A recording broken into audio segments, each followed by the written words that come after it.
Allez, nous sommes partis pour l'information de ce jeudi 18 mars 2021 et nous commençons par les titres avec Arnaud Berry-LZRDR. Bonsoir Arnaud. Bonsoir Royan, bonsoir à tous. Dans l'actualité de ce jeudi, la crise migratoire inquiète le député de Guyane de la première circonscription. Gabriel Serville appelle à la création d'une cellule interministérielle de gestion de la crise migratoire. On y revient dans quelques instants. Le ministre des Outre-mer auditionné sur la question de l'orpaillage illégal par une commission d'enquête à l'Assemblée nationale. Les détails dans ce journal. Et puis on ira à Kourou aux côtés du SNSM, la Société nationale des sauveteurs en mer.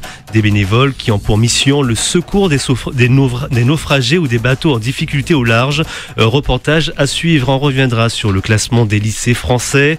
Le lycée Lumina Sophie se classe en 3e position. Vous entendrez la réaction du proviseur du lycée de Saint-Laurent, du Maroni. Puis enfin, on terminera en musique avec la sortie du dernier album de Diana King, un tsunami de bonnes vibes.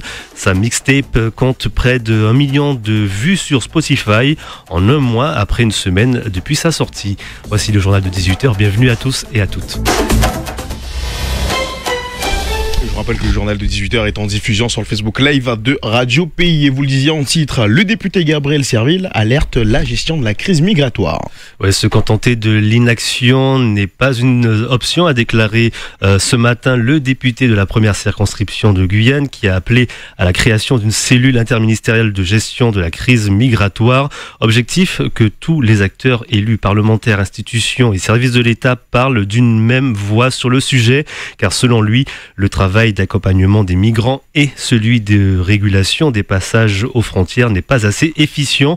Nous devons apporter une réponse rapide car les tensions montent de plus en plus, a-t-il rapporté. On l'écoute. Les risques, c'est ce sentiment d'exaspération que les gens manifestent. Vous savez qu'il y a des tensions par rapport au phénomène de squat. Vous avez vu tout ce que ça a entraîné sur le plan judiciaire. Il y a des risques par rapport aux terrains qui sont squattés.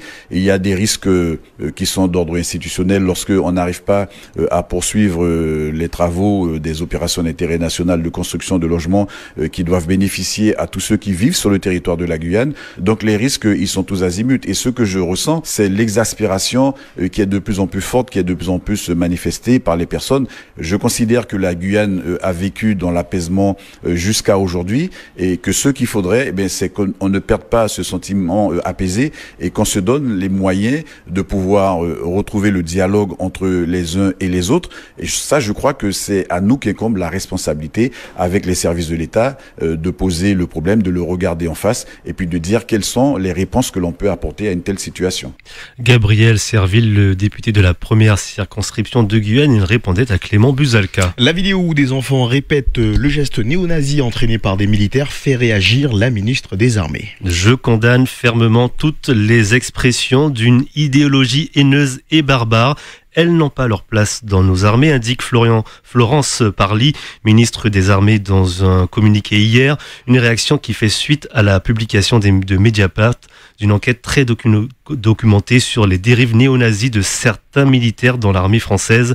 Pour rappel, la vidéo tournée en Guyane, selon Mediapart, montre 4 enfants guyanais incités par le militaire à faire le salut nazi.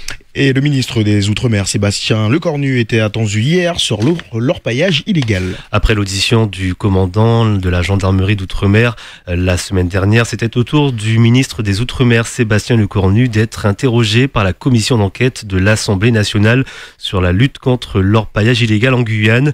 Une commission présidée par Lénaïck Adam, le député de la 2e circonscription de Guyane. Lors de cette audition, Edmé Doudi, Sébastien Lecornu a reconnu que la lutte contre l'orpaillage illégal représentait un dossier majeur. L'adversaire est redoutablement professionnel, a déclaré d'emblée le ministre des Outre-mer. Pour lutter contre l'orpaillage illégal, plusieurs facteurs sont donc à prendre en compte. D'abord, les garimperos sont très organisés et dispersés sur une zone, la Guyane, qui a une superficie aussi grande que le Portugal. L'orpaillage illégal est actuellement réparti sur 300 à 400 sites alluvionnaires et environ 150 sites primaires. Des estimations sans doute bien loin de la réalité, mais rien qu'avec ces données, difficile de projeter ou héliporter des forces partout.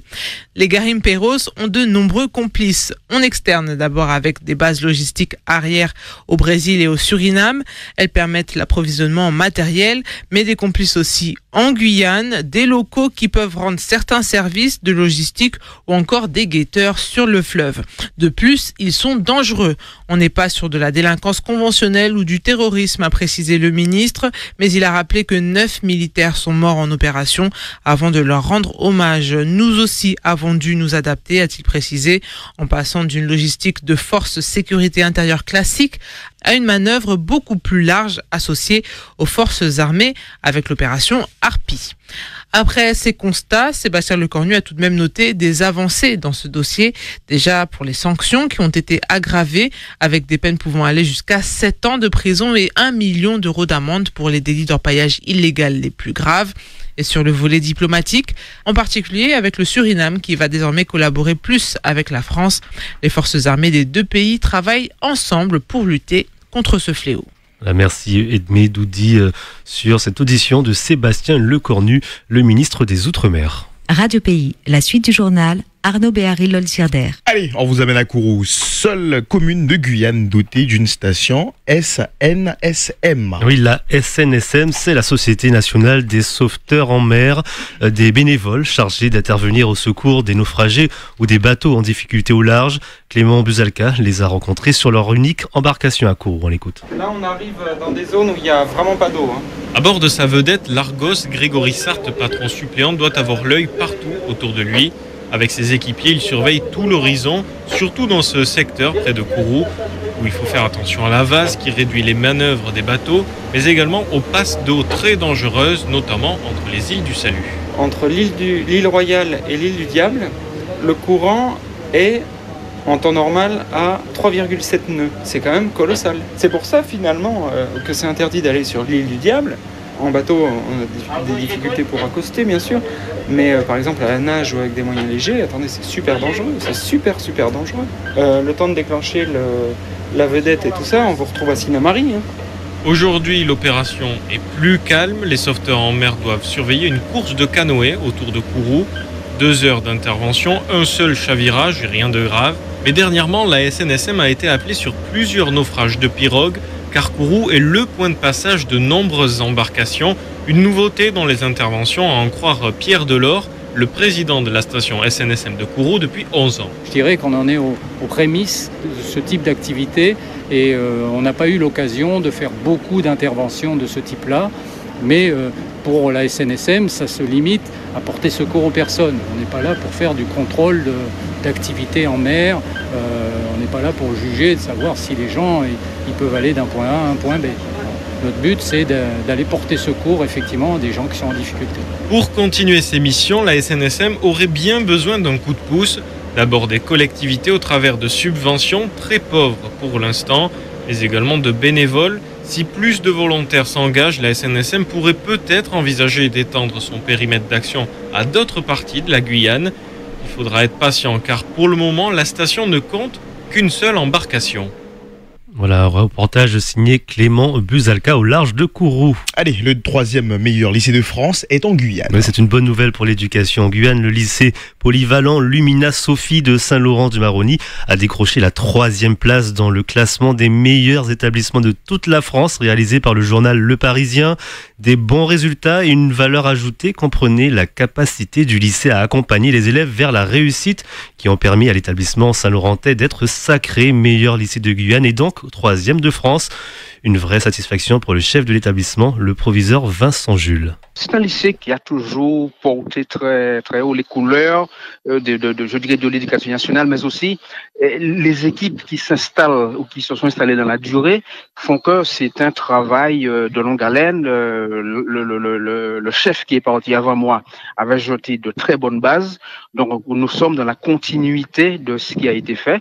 Et notre objectif, c'est de toujours chercher à améliorer ce qui existe. Nous nous battons tous les jours, oui, nous visons la première place. Pour le moment, permettez que nous puissions, je dirais, savourer de manière discrète, de manière lente, cette satisfaction qui, je le rappelle, revient à chaque adulte, à chaque personnel de l'établissement. Nous faisons au mieux pour que les élèves soient heureux, de manière à ce que ce lycée puisse continuer à fonctionner et que ce climat scolaire ambiant que j'ai trouvé depuis 2 ans puisse être maintenu.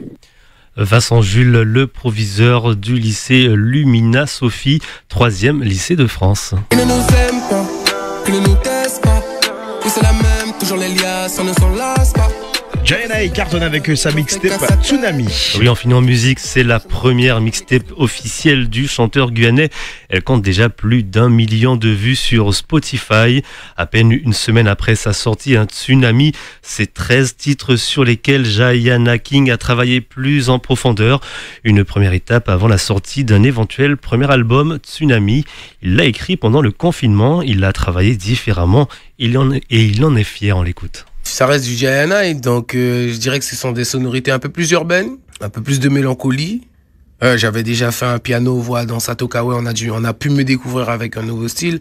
Mais après, moi je suis vraiment connecté à l'univers, on va dire. Donc je suis confiné, je peux pas être au contact de mes fans, de mon public. Donc ça me plonge dans une tristesse, dans une mélancolie, mais que je vais transformer un peu avec ma patte.